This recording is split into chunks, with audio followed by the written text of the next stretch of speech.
menjelaskan subtopik yang pertama, yaitu pola berpikir ilmiah atau non ilmiah.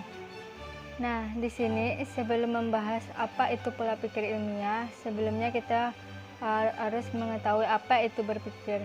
Berpikir merupakan sebuah proses yang membuahkan pengetahuan.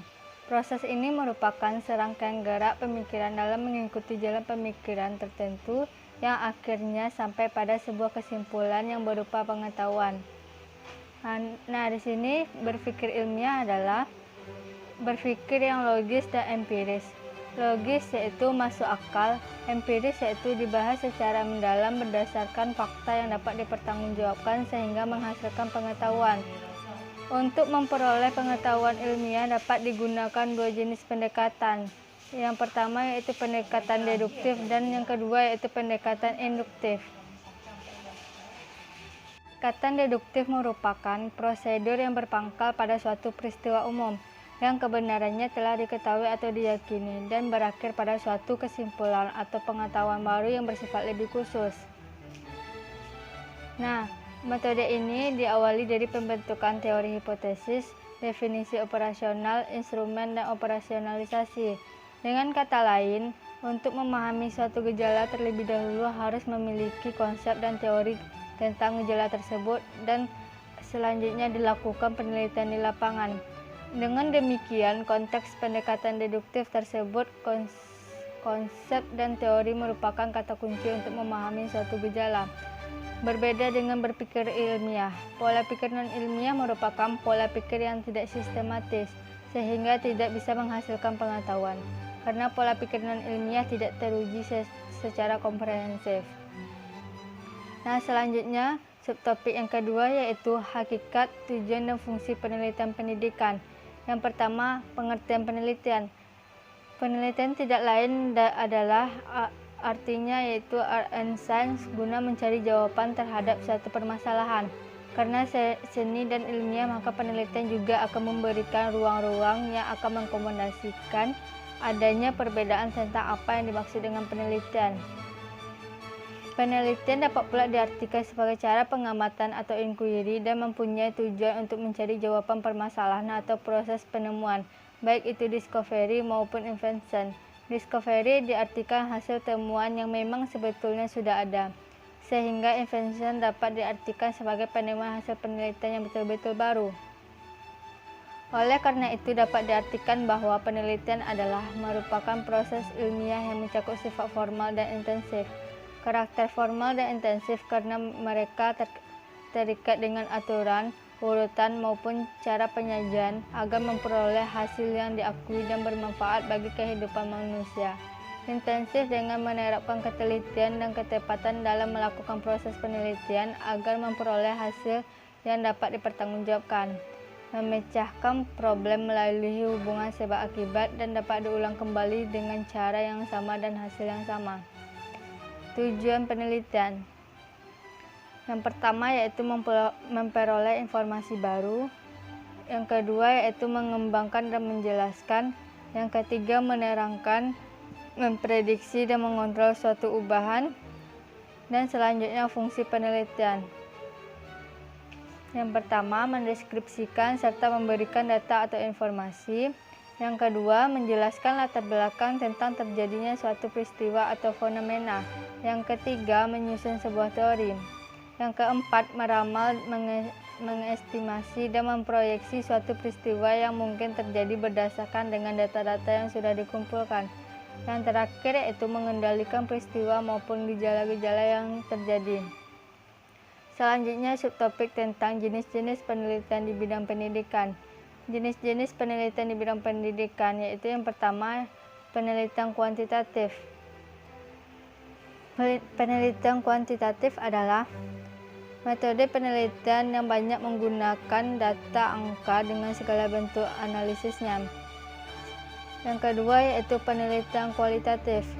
Penelitian kualitatif menurut Kirk dan Miller yaitu pada mulanya bersumber pada pengamatan kualitatif yang dipertentangkan dengan pengamatan kuantitatif. Yang ketiga yaitu penelitian eksploratif, yang mana penelitian ini adalah jenis penelitian yang bertujuan untuk menemukan sesuatu yang baru. Yang keempat yaitu penelitian historis. Penelitian historis adalah penelitian yang berhubungan dengan sejarah. Yang kelima yaitu penelitian deskriptif. Penelitian deskriptif adalah sebuah penelitian yang memaparkan sebuah situasi atau peristiwa. Yang keenam yaitu penelitian korelasional. Korelasi adalah penelitian yang berusaha menghubungkan atau mencari hubungan antara satu variabel dengan variabel lainnya. Yang ketujuh yaitu penelitian eksperimen. Penelitian eksperimen merupakan metode penelitian yang menguji suatu cara teori terhadap suatu penyelesaian masalah.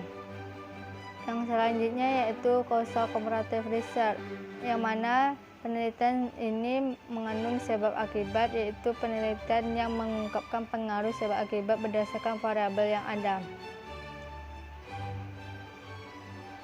Penelitian tindakan yaitu penelitian tindakan yaitu penelitian untuk menguji cobakan ide-ide ke dalam praktik untuk memperbaiki atau mengubah sesuatu agar memperoleh dampak nyata dari suatu situasi. Penelitian survei. Penelitian survei adalah sebuah penelitian atau penelitian tentang kelompok besar melalui penelitian langsung dan subset dari kelompok tersebut. Selanjutnya penelitian ground research, yaitu penelitian dasar yang dikumpulkan dengan menggunakan wawancara bebas. Selanjutnya yaitu subtopik tentang komponen proposal penelitian. Di sini yang pertama yaitu terdapat judul. Judul merupakan intens dari suatu penelitian yang menampilkan keseluruhan rencana penelitian. Yang mana syarat judul yang baik yang pertama yaitu menarik minat peneliti. Yang kedua yaitu mengandung kegunaan praktis. Yang ketiga tersedia cukup data. Yang keempat tidak duplikasi. Yang kelima berisi variabel yang akan diteliti. Keenam berupa kalimat pernyataan. Dan yang ketujuh yaitu jelas dan singkat.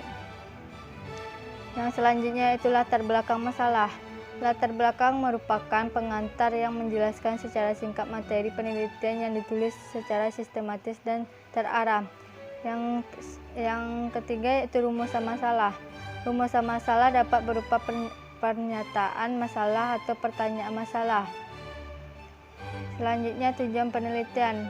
Tujuan penelitian hendaknya diuraikan singkat dan jelas serta menggunakan kata-kata yang bersifat operasional. Selanjutnya manfaat penelitian. Manfaat penelitian hendaknya diuraikan singkat dan jelas dan menunjukkan kontribusinya bagi pengembangan ilmu keperawatan, profesi, dan lain sebagainya. Selanjutnya tinjauan pustaka. Tinjauan pustaka berisi tentang teori yang mendasari penelitian. Selanjutnya kerangka konsep dan hipotesis, yang mana kerangka konsep ini merupakan justifikasi ilmiah terhadap penelitian yang akan dilakukan. Selanjutnya metode penelitian. Metode penelitian berisi tentang jenis penelitian yang digunakan, kerangka penelitian yang digunakan, dan selanjutnya jadwal dan lokasi penelitian. Jadwal dan lokasi penelitian merupakan rencana tentang tempat dan waktu penelitian yang akan dilakukan. Yang terakhir yaitu lampiran. Selanjutnya subtopik tentang tahapan atau prosedur penelitian pendidikan. Yang pertama, mengidentifikasi masalah, yang mana penelitian dimulai dengan mengidentifikasi isu-isu dan masalah-masalah penting. Yang kedua yaitu merumuskan dan membatasi masalah. Perumusan masalah merupakan perumusan dan pemetaan faktor-faktor atau variabel-variabel yang terkait dengan fokus masalah. Yang ketiga, melakukan studi kepustakaan, merupakan kegiatan untuk mengkaji teori-teori yang mendasari penelitian, baik teori yang berkenaan dengan bidang ilmu yang diteliti maupun metodologi. Yang keempat, merumuskan hipotesis, yang mana hal-hal pokok yang ingin diperoleh dari penelitian dirumuskan dalam bentuk hipotesis.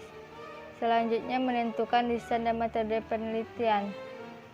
Desain penelitian berisi rumusan tentang langkah-langkah penelitian dengan menggunakan pendekatan, metode penelitian, teknik pengumpulan data, dan sumber data tertentu.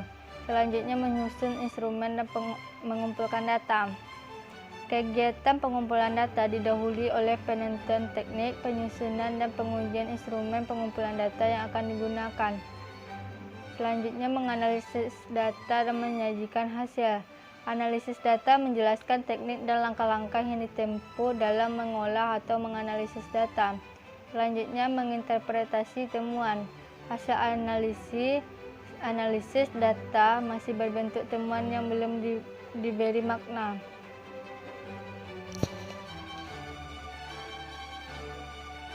Selanjutnya, subtopik tentang hambatan-hambatan dalam penelitian pendidikan beserta solusinya.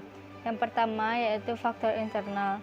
Faktor ini meliputi gangguan psikologi siswa, yakni yang pertama yang bersifat kognitif, yang kedua bersifat afektif, yang ketiga bersifat psikomotor, yang keempat motivasi, yang kelima konsentrasi belajar yang kurang baik, yang keenam yaitu rasa percaya diri, yang ketujuh yaitu kebiasaan belajar, yang kedelapan yaitu kurang perhatian dan minat terhadap pelajaran di sekolah. Sedangkan faktor eksternal yaitu lingkungan keluarga, lingkungan masyarakat, lingkungan sekolah, guru sebagai pembina siswa belajar, kurikulum sekolah, dan terlalu berat beban belajar siswa maupun guru. Selanjutnya, metode belajar yang kurang memadai. Untuk mengatasinya yaitu menambah pengertian yang benar tentang belajar pada siswa sejak dini. Yang kedua, berikan contoh belajar pada peserta didik. Yang ketiga yaitu berikan intensif jika siswa belajar. Yang keempat, orang tua sering mengajukan pertanyaan tentang hal-hal yang diajarkan di sekolah pada anak. Yang kelima yaitu mengajarkan kepada siswa pelajaran dengan metode tertentu yang sesuai dengan kemampuan siswa.